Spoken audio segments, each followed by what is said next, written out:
ഒരുപക്ഷെ എനിക്ക് തോന്നുന്നത് കേരള രാഷ്ട്രീയത്തിൽ ഒരുപാട് വിമർശനങ്ങൾ ഏൽക്കേണ്ടി വന്ന ഒരാൾ തന്നെയാണ്. ചിലപ്പോൾ അങ്ങ് ജീവിതത്തിൽ ആലോചിക്കുന്നുണ്ടാവും, ഇവരെല്ലാം കൂടെ ഈ വളഞ്ഞ് കെട്ടി എന്നെ മാത്രം ആക്രമിക്കുന്നില്ല. ഇപ്പോൾ കെ കരുണാകരനെക്കാളും കൂടുതലായിരിക്കുമെന്ന് എനിക്ക് തോന്നുന്നൊരു കണക്ക്. അപ്പോൾ ഈ വിമർശനങ്ങളോട് അങ്ങയുടെ ഒരു സമീപനം എങ്ങനെ? കാരണം നമുക്ക് വിമർശിക്കുന്നവരെ ശത്രുക്കളായിട്ട് ഞാൻ കാണാറില്ല. വിമർശിക്കുന്നവർക്ക് ചിലപ്പോൾ മറുപടി ശക്തമായി പറഞ്ഞെന്ന് വരും, അത് വേറൊരു ഭാഗം.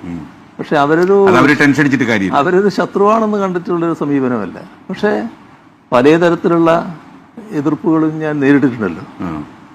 അത് ഒരു ഘട്ടത്തിൽ നമ്മുടെ AKG സെന്ററിലേക്ക് ഞാൻ ചെല്ലുകയാണ്.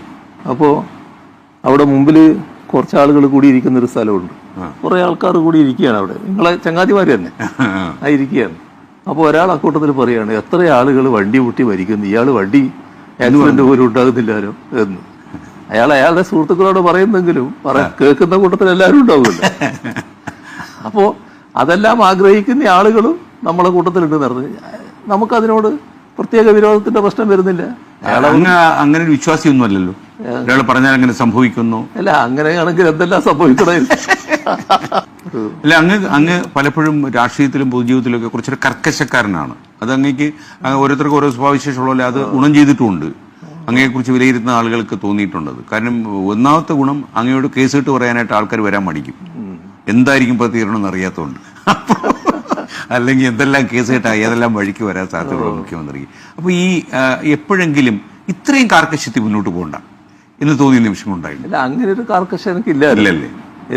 പ്രശ്നങ്ങളോടാണ് സമീപനം. ഓക്കെ, ആ പ്രശ്നത്തോട് ഒരു കർക്കശ നിലപാട് വേണമെങ്കിൽ അപ്പൊ എനിക്ക് കർക്കശ നിലപാട് വരും, അത്രയേ ഉള്ളൂ.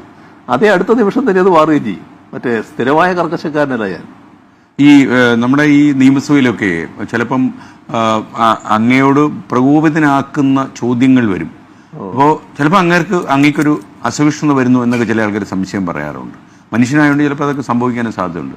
അപ്പോൾ അത് കഴിയുമ്പം ഈ അങ്ങ് ആക്രമിച്ചു കയറി കഴിഞ്ഞ് ഇവരെ നേരിട്ട് കാണുമ്പോൾ അങ്ങയുടെ മനസ്സിൽ എന്താണ്? ആ ശത്രുതയുണ്ടോ? ഞാൻ പറഞ്ഞല്ലോ, ആരോടും ശത്രുതാഭാവം ഇല്ലാത്ത ഒരാളാണ് ഞാൻ. ആരെയും ശത്രുവായിട്ട് കാണുന്നില്ല. എന്താണോ ഇങ്ങോട്ട് വരുന്ന നില, അതിനുള്ള മറുപടിയാണ് ആ ഘട്ടത്തിൽ നൽകുന്നത്. അതൊരു ശത്രുവിനെ എന്ന നിലക്കല്ല, അതിനുള്ള ഇങ്ങോട്ട് വരുന്നതിനുള്ള മറുപടിയാണ്. ഓക്കെ. അല്ല, ഞാൻ ചോദിക്കുന്നത്, ചില ആൾക്കാർ എന്ന് വെച്ചാൽ നമുക്ക് എന്തെങ്കിലും പ്രശ്നം ഉണ്ടായി നമ്മൾ മറുപടി പറഞ്ഞാലും പിന്നീട് അത് മനസ്സിൽ കൊണ്ടു നടക്കില്ല. ആ സ്വഭാവം എനിക്കില്ല. ഇല്ല, അങ്ങനെ കൊണ്ടു നടക്കത്തില്ല. അതോടെ അവസാനിക്കും.